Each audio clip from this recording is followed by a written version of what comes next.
Today I want to take a new tack, something that we mentioned in the first class meeting, and to look at the Underground Railroad from its starting point.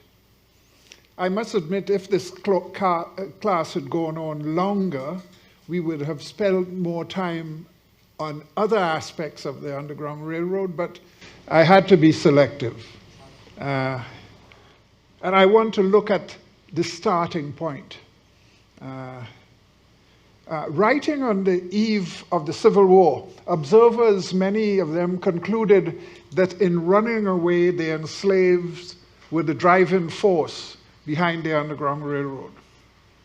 But they had help, and it is that association that I want to look at this morning. Together, their actions are the mortar that held the mosaic of the Underground Railroad together.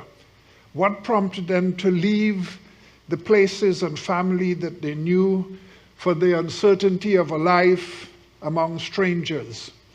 Did they act alone, or were they assisted by family and friends? Were they enticed to leave by outsiders, as many in the South believed? By their actions, the enslaved tell us about what they thought about freedom. Not surprisingly, they did not have things their own way. Slaveholders acted to recover their very valuable property and to stymie what they considered in the late 1840s as an epidemic of runaways. They formed associations to protect their interests and pressured legislatures to pass laws that stemmed the flow of escapes. A proliferation of police forces kept an eye out for escapees and anyone who aided them. These abolitionist emissaries, South Carolina argued on the eve of secession, persuaded thousands of slaves, their quote, to abandon their homes. And I have that in inverted commas.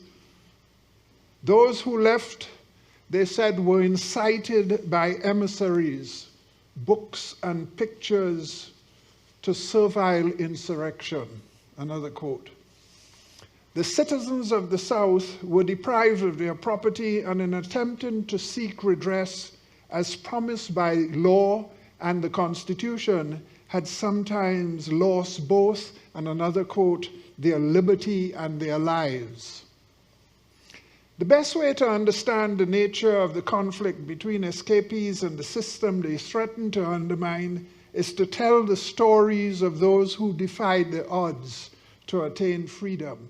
And stories I like, as you must have realized by now, because that's the only thing I can do. Doing so also requires us to understand what drove others to assist them, as well as those who worked to undermine their search for freedom. Not all of these people headed to free soil. Many of the estimated 500,000 who left plantations sought refuge in cities and towns in the South. Some left for short periods only to return to face the consequences of their actions. Others carved out free spaces for themselves among blacks and white city dwellers. Whatever their destination, the stories of their escapes provide us with a valuable mechanism for understanding what drove the enslaved to seek their freedom. And here I'm going to tell stories.